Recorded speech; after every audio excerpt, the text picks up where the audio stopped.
Добар ден, почитувани гледачи. Јас сум Ивана Јанковска, вашиот водител на подкастот за Националното здружение за помош и поддршка на лицата со мултипла склероза.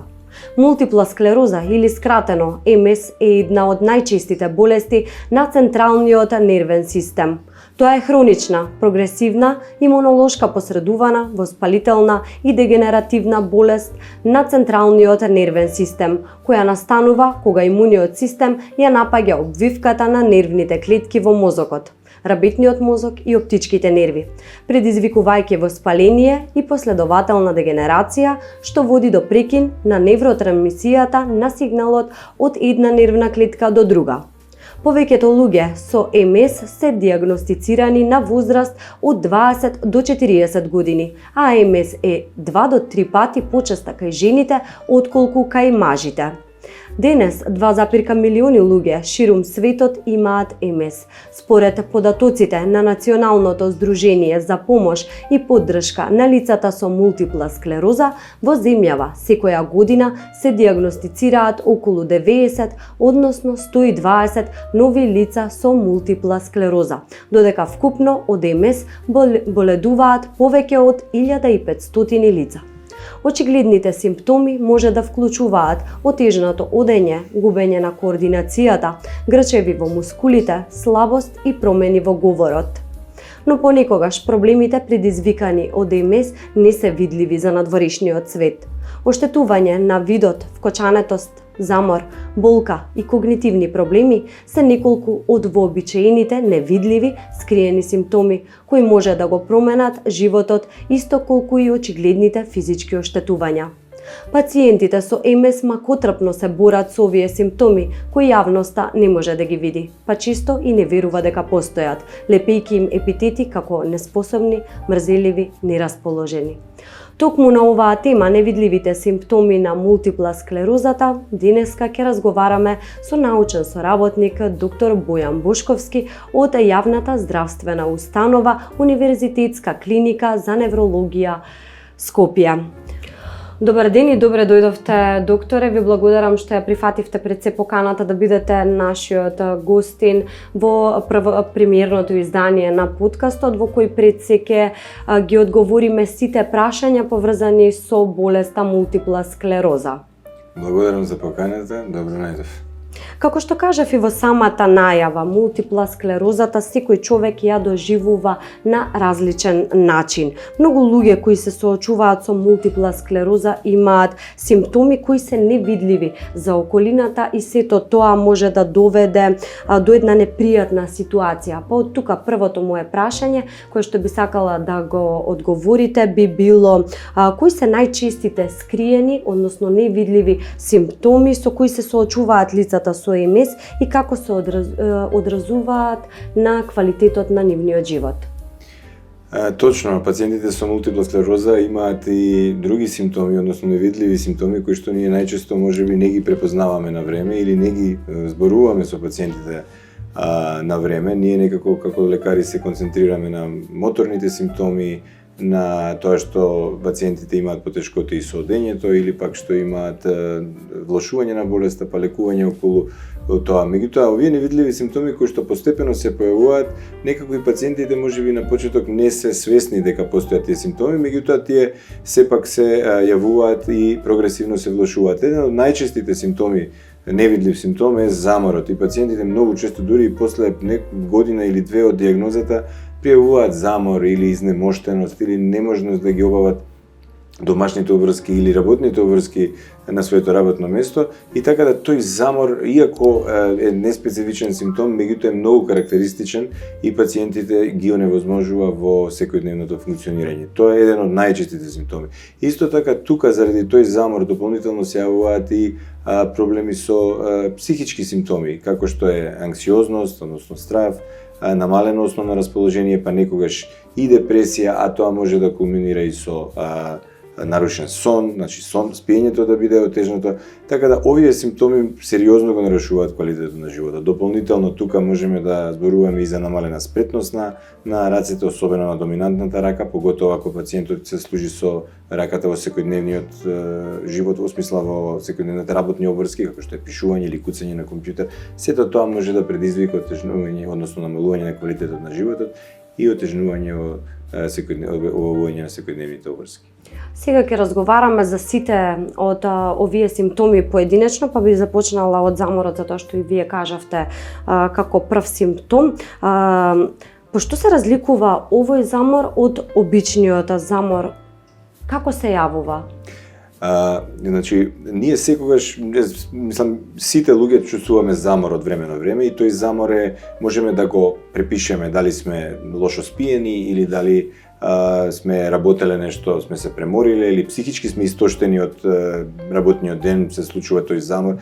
И тој замор обично после одмор поминува и ние продолжуваме да функционираме нормално. Меѓутоа, кај пациентите со МС тој замор е константен. Замислете дека еден човек има нонстоп уморен, цело време чувствува таков замор, кој што лесно не може да се реши. Значи не постои одмор за да го се намали тој замор. И колку и да се луѓето и да сакаат да спијат и така натаму и да се одморат, тој замор не исчезнува. Тој замор особено смета при обавување на секојдневните обврски. Например, пациентите кои што обавуваат некаква интелектуална работа или било каква работа, особено на работното место, после завршување на некаква задача, се чувствуваат истоштено, што не е нормално. Така да работните задачи што треба да ги извршат во текот на денот, се намалува капацитетот за извршување на тие работни обврски и така да нивната продуктивност се намалува.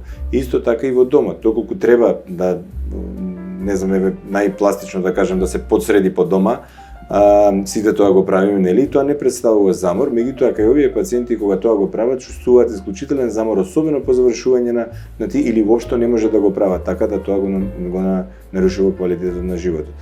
Потоа заморот дополнително, заради тоа што таа истоштеност и изнемоштеност, дополнително може да направи, тоа се вика ефект на снежна топка, каде што тој замор дополнително предизвикува анксиозност, непријатност, па и намалено расположение, а со тоа се нарушува и сонот, и така да тој ефект може да се комбинира, односно да се зголеми, така да дополнително се потенцира заморот заради нарушено спиење. Така да тоа е една состојба која што пациентите редовно ја чувствуваат, особено исто така и при одење, доколку и да немаат слабост, моторна слабост, се чувствува заморот при подолго одење, им треба одмор, им треба да застанат, така да некои луѓе што имаат физичка работа или да речем што вклучува возење или движење, го чувствуваат овој замор. Така да тоа е специфично кај пациентите со МС, многу рано се јавува и немаме некоја си многу терапија да дадеме за заморот. Обично препорачуваме да се пациентот да биде физички активен, да вежба најразлични вежби, лесна како физикална терапија, меѓутоа во домот, така да истегнување, јога може тука да помогне, било какви фитнес програми, лесни фитнес програми може да помогнат во справување со заморот. Кога ги спомнавме веќе нели невидливите симптоми на мултипла склерозата, еден од нив е и болката. За каков тип на болка станува збор? Колку е честа кај пациентите и во каква форма се јавува? Болката исто така е специфичен симптом кај особено мултипла склероза која што е подолго време диагностицирана, така да таа може да ја поделиме на карактеристична болка, например тригеминална невралгија, односно болка во пределот на лицето која што долж тригеминалниот нерв, и таа е јасно од каде се јавува. Меѓутоа имаме болка која што пациентите чувствуваат како нелагодност во нозете, некогаш може да биде само тоа во едната нога, особено навечер кога легнуваат да спијат, може таа да биде поинтензивирана како тапа болка која што не можеме да ја дефинираме од каде е, а исто така ги пациентите чувствуваат потреба да ги мрдаат нозете, да се намали таа болката, односно еден вид на синдром на немирни нозе, така да тоа е непријатна болка која што исто така тешко можеме да се справуваме со неа, не постои, не е специфична за нешто да дадеме специјален лек или специфичен лек за таа болка за да таа болка се намали. Така да ова е еден симптом кој што е непријатен, пациентите го чувствуваат, нормално не сите, меѓутоа отприлика околу 30% од пациентите во текот на на лекувањето и животот со дијагнозата ќе ги почувствуваат овие симптоми, така да овие се непријатни симптоми, особено кога се во домот, кога треба да речеме да се смири денот, кога треба да се релаксираат и да се припремат за наредниот ден или да се одморат, тогаш се јавуваат овие болки и се стварно непријатни. Така. Многу од лицата со мултипла склероза исто така се соочуваат исто намалена когниција, односно промени во расположението, како што кажавте, и самите анксиозност или раздразливост кои можат да доведат дури и до депресија. Како најдобро може да се одржат сите когнитивни функции? Точно е, пациентите со мултипла склероза покрај тоа што имаат психички симптоми, како што е намалено расположение и чувство на страв, анксиозност, па што може да доведе и до потешка форма, до депресија, исто така се намалуваат и интелектуалните функции, односно функциите и способноста за учење, спознавање нови содржини, помнење, критично размислување, особено кај интелектуалните функции, кога се обавуваат интелектуални функции. Кога станува збор за намаленото расположение, односно анксиозноста, тоа во почетокот особено се јавува во првите години кога пациентите се соочуваат со дијагнозата и нормално е да постои доза на страв и доза на загриженост и таа обично е непрепознаена и се јавува дури во 70% кај дијагностицираните пациенти, дури се јавува во првата година се јавува анксиозност и намалено расположение. Меѓутоа, многу често пациентите или не зборуваат за тоа, или не препознаваат, или сметаат дека е нормално. Меѓутоа, некогаш тие симптоми се поизразени, односно се потешки од што би требало да биде нормално. Дури кога станува збор за лесна форма или само за поставување на дијагноза, пациентите чувствуваат сериозна анксиозност и намалено расположение. Така да мислам дека тука можеби некогаш и наша вина не разговараме доволно со пациентите, треба да им посветиме повеќе внимание, особено кај овие симптоми. Меѓутоа јас ги охрабрувам и пациентите кога да зборуваат за ова, особено со својот лекар, така да може на почетокот да се помогне, може некогаш е потребна и психолошка поддршка за ова, така да не би требало пациентите да ги оставиме сами да се борат со ова, треба да пружиме помош, а мислам дека во почетокот особено може многу да се направи. Кога станува збор за когнитивните симптоми, односно намалување на интелектуалните капацитети, морам да кажам дека тоа постепено, прогресивно кај пациентите се влошува. Основата на влошувањето е тоа што, како што кажавте вие во најавата, многу го објаснивте, тоа е дека хроничното воспаление на мозокот прави оштетување кое што не секогаш може да се регенерира и остануваат, да речеме народски, лузни во мозокот. И тоа кога се собира, односно кога се зголемуваат тие промени, тогаш настануваат и овие когнитивни пореметувања. Многу е важно да кажеме дека болеста треба да се држи под контрола и треба да се бориме со болеста во смисла да бидеме сигурни дека болеста не е активна, дека има пациентот е под терапија, дека не е мирна магнетната резонанца, клинички пациентот е добар, со тоа можеме да спречиме да се намалат когнитивните капацитети. А веќе кога се јавиле, тоа е исто така еден од невидлив симптом кој што прогресивно и постепено се појавува. Пациентите можеби на почетокот не се свесни, меѓутоа доколку се направат тестови за когнитивните капацитети, ќе видиме дека имаме благ пат на тие капацитети. Така да особено тоа станува е многу важно кај педиатриската популација, која што за среќа не е толку честа, меѓутоа кај педиатриската популација е многу поизразено намалување на интелектуалните функции, особено кога тие треба да работат, нели, кога треба да допринесат и кога се во работоспособниот период од животот. Исто така морам да кажам дека тоа го отежнува секојдневното функционирање, особено при продуктивноста, зависи од работната позиција, меѓутоа е исто така невидлив симптом кој што не можеме лесно да се справиме со него. Така. Кога станува збор за мултипла склерозата, најчесто кај нас луѓето нели првично се јавува слика во глава каде што имаме човек во инвалидска количка.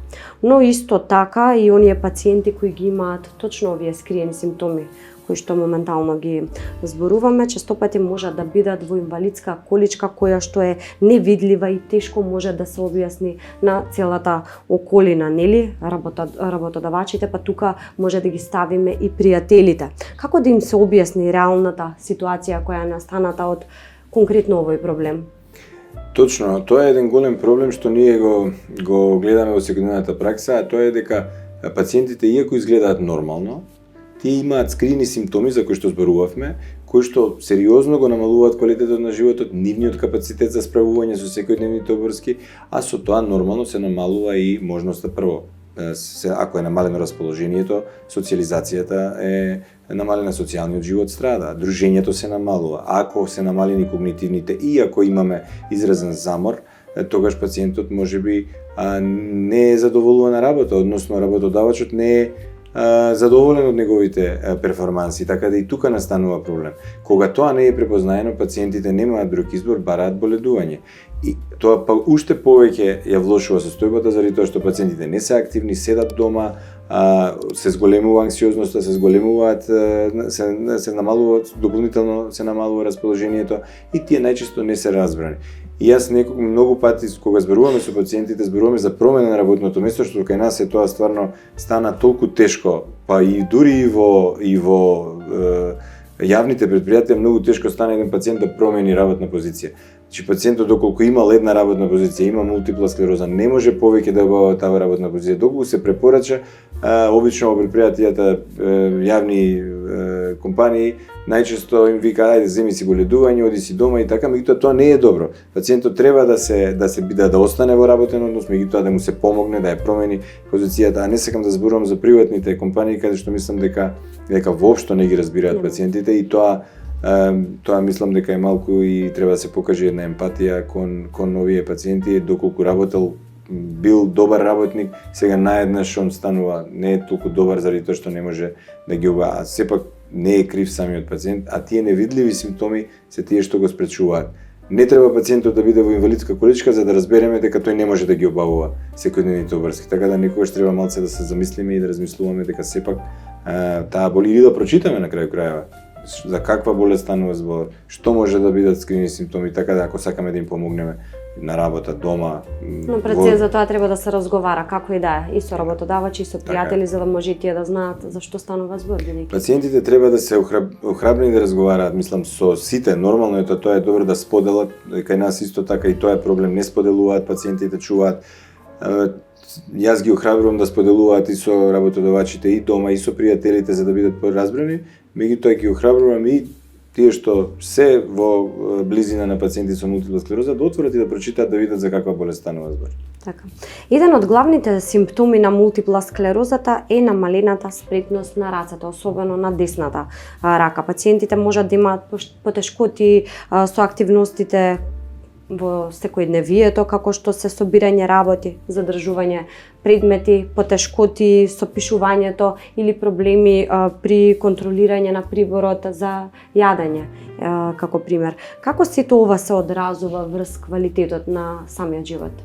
Така, ова е уште еден невидлив симптом кој што на почетокот не се приметува и обично при оние мали обврски, односно не обврски, него моторни вештини кои ги имаме научено, најчесто не се приметува, тоа е закопчување на копчиња, сечење со нож и така натаму. Меѓутоа, многу е важно и тоа има клинички студии кои што го покажале дека кога имаат на работа најчесто, на пример, тие што користат, да речеме, компјутер, куцање, обично што треба брзо да се куца, тие што имаат намалена спретност, се намалува и брзината на и замор се јавува во раката. Така да тие треба почесто да направат одмор и тоа на почетокот можеби не е приметно, меѓутоа понатаму се приметува и така и тоа го намалува квалитетот на животот, особено кога станува збор за работните обврски. Подоцна може да се јави и моторна слабост, значи кога веќе раката е послаба, десната особено доминантната, која што најчесто ги некогаш може да биде тоа и лева, која како доминантна рака, бидејќи со неа се извршуваат најспретните работи. Кога станува збор за готвење, за користење на прибор за јадење, за лична хигиена, особено тоа кај машката популација кога станува збор за користење на жилет за бричење, така да тоа се го отежнува. Така да тој замор на раката или намалена спретност во подоцнежната фаза од болеста сериозно го нарушува квалитетот на животот. Поготово кога станува збор за, како што реков, работни обврски, а меѓутоа и за секојдневните обврски. А што да се превземете во тој случај каде што раката и не е толку функционална, што треба да се направи? За сите овие невидливи симптоми можам да речем дека еден од главните да речем, главните решенија или тоа нешто што може пациентот сам да направи, е да ги охрабриме да останат активни. Особено кога станува збор за заморот и за спретноста на раката. Докажано е дека вежбите со раката, особено има различни вежби, сега во подоцнежно време има и апликации на дигитални уреди, каде што можат пациентите со помош на тач, на вежби, на игри, најразлични игри, да си помогнат да ја одржат спретноста на раката, на рацете и да го намалат заморот. Меѓутоа пак зависи, секој пациент е различен. Некој пациент можеби нема да има замор или нема да има намалување на спретноста или нема да има доволно намалување за тоа да биде приметливо. Некој ќе има повеќе, така да секој индивидуално ги доживува симптомите, особено невидливите симптоми, и никој не е ист. Сите имаат различни симптоми и никој не може со никого да се поистоветува. Така да секој треба да ја гледа собствената состојба, нели, здравствена, да се консултира со својот лекар, да разговараат отворено, поготово за овие невидливи симптоми, а јас ги охрабрувам да, согласно со своите можности, нели, да бидат активни, особено физички активни, дури најмали вежби во домот, како јога, како пилатес, може да помогнат. Сега може да продолжиме и со следните симптоми. Нарушувањата на видот се исто така чести кај луѓето со мултипла склерозата, особено кај оние кои се веќе во секундарна прогресивна мултипла склероза и кај кои болеста е присутна малку подолг период. Дали е можно пациентот да има недопрена визуелна функција, а сепак да пријавува и пројавува никакви проблеми со видот? Видот е еден од најчестите симптоми, нарушувањето на видот е еден од најчестите симптоми на мултипла склероза. Некогаш се јавува и како прв симптом, односно воспаление на оптичкиот нерв, па потоа имаме намален вид во различен степен, со различен интензитет. Меѓутоа да речеме дека можеме успешно се справиме со тој симптом, па пациентите видот се враќа кај пациентите. Меѓутоа прогресивно гледано, односно во долж лекувањето, видот се намалува, особено се намалува контрастот. И тука настанува проблем при разлика на различни предмети, гледање во длабочина, особено кога станува збор за различни бои и за различни светлини, кога е намален контрастот. Меѓутоа пациентите тоа на почеток може и не го приметуваат. Пак ќе кажам, видот се влошува заради тоа што ако болеста не е добро контролирана или ако болеста земала замав, да речем. Морам да признам дека со новите лекови што последниве неколку години кај нас се достапни, пациентите многу добро реагираат на новите лекови. Единствено е тоа што немаме за сите и тоа е огромна пречка и за нас како лекари да работиме во секојдневието, заради тоа што не можеме на сите да им дадеме терапија, меѓутоа лековите помагаат многу. Видот прогресивно се влошува, како што кажав, треба да ја контролираме болеста. Пациентите не можат ништо да направат за да го спречат тоа. Најмногу можеме ние да направиме со тоа што ќе бидат брзо дијагностицирани, ќе бидат ставени брзо на терапија, а со тоа ќе спречиме болеста да се активира и да се намали видот. Пред се самиот пациент прво треба да дојде да се поистоветува за проблемот што го има. Дел од пациентите со мултипла склерозата се соочуваат и со вртоглавици и чувство на несвестица. Чувството дека баш ви се врти се околу пред очи, може да се појави како резултат на лезии во деловите на мозокот кои ја контролираат исто така рамнотежата. Луѓето чувствуваат дека мораат да останат во кревет дури не помине сето тоа. Карактеристична е појавата на ротациона вртоглавица со чувство на гадење или повраќање. Постои ли некакво било какво решение конкретно за овој проблем?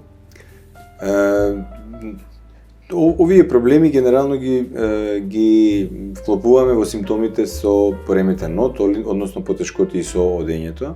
Точно е дека еден од главните моторни симптоми врз основа на кој се и базира и скалата за одредување на стапката на инвалидитет е одењето. Доколку пациентот има потешкоти со одење, особено со одење подолга дистанца, најчесто се зголемува стапката на инвалидитет. Меѓутоа понекогаш во зависно од кој структури е зафатено во мозокот, особено тоа е малиот мозок и дел од мозочното стебло, како мозочни структури на централниот нервен систем, се јавува и таа вртоглавица или оттежнато одење со занесување. тука тоа дополнително го комплицира одењето, каде што пациентите покрај тоа што имаат моторна слабост, имаат и чувство дека ги занесува или ги турка, дали во една, дали во двете страни, дали наназад, дали напред, и со тоа се намалува спретноста при одењето, а и со тоа се зголемува инвалидитетот. Ретко се случува пациентите да имаат чувство на вртоглавица без тоа да се манифестира со одењето, значи најчесто се манифестира заедно и најчесто овие вртоглавици или нагони за повраќање се кога имаме акутно влошување на болеста, која што нормално се лекува болнички и треба да се лекува и треба да се препознае. Како и да е, одењето е исто така еден од намалувањето на дистанцата при одење, е исто така еден од на почеток и невидлив симптом. Пациентите чувствуваат замор, а тоа сепак е дел од слабост и од вкочанитоста на мускулатурата, што мораат да го намалат одењето, односно да се одморат, па да продолжат и така, и тоа почеток не се перцепира, особено кај прогресивната мултипла склероза, дури некогаш се случува и после година и пол дена од почетокот на симптомите да дојдат баш со тој симптом, дека порано одев 5 км и сега едва ја одам километар, морам да застанам да се одморам, така да тоа некако поминува незабележано и од лекарите, а и од самите пациенти. Малку се зборува за сексуалната дисфункција, либидото, импотенцијата кај мултипла склерозата. Процентуално околу 70% од мажите со мултипла склероза имаат проблеми со еректилната дисфункција, кај обата пола нели присутна е намалената желба. Дали мултипла склерозата е директно виновна за сексуалната дисфункција и може ли истата некако да се третира? Дали за овој проблем се разговара во вашата ординација? Кои се вашите препораки? Колку се отворени самите пациенти да разговараат за сето ова? Искрено мислам дека оваа тема не се зборува генерално во популацијата, а особено кога станува збор за пациентите со мултипла склероза, мислам дека малку се зборува. Ретко кој се отвара на оваа тема. Меѓутоа, морам да признам дека замислете, најмногу ги зафаќа пациентите од 20 до 40 години, кога пациентите природно е да се најмногу сексуално активни, а во репродуктивен период, кога нормално се формира семејство, а сепак имаат потешкоти. Точно е, кај мажите дури негде и до 90% имаат еректилна дисфункција или аноргазмија, немаат можност да доживеат оргазам, така да тоа е сериозен проблем. Ретко кој се отвара и мора да признам дека и ние баш не прашуваме, иако можеби треба повеќе да зборуваме, ги охрабруваме да разговараат, меѓутоа не е често нешто што го разговараме во секојдневната пракса. Постојат скали за мерење на квалитет на животот, каде што сите скали имаат и квалитетот на сексуалниот живот и треба можеби почесто да ги применуваме, односно да ги охрабруваме пациентите да прививаат вакви симптоми. Кога станува збор за еректилната дисфункција, нормално може да се проба со лекови, мислам дека може да се олесни. Јас сум имал искуства каде што млади пациенти кои што сме зборувале за ова се помогнало со лекови, па потоа и без лекови успеале да доживеат ерекција, односно да може да одржат еден нормален сексуален однос. Во секој случај пациентите треба да зборуваат за ова, а искрено, особено кога станува збор за планирање семејство, тоа уште дополнително е поголем проблем, односно анксиозноста, дали ќе бидат во можност да особено кај мажите кога станува збор, дали ќе бидат во можност да направат потомство и така заради овој проблем, исто така голем проблем заради тоа што предизвикува анксиозност. Кога станува збор за женскиот пол, намалената желба, намаленото либидо, е исто така голем проблем, значи немаат желба и тоа го нормално представува проблем. Меѓутоа најмногу што може да се направи е партнерите искрено да зборуваат еден со друг.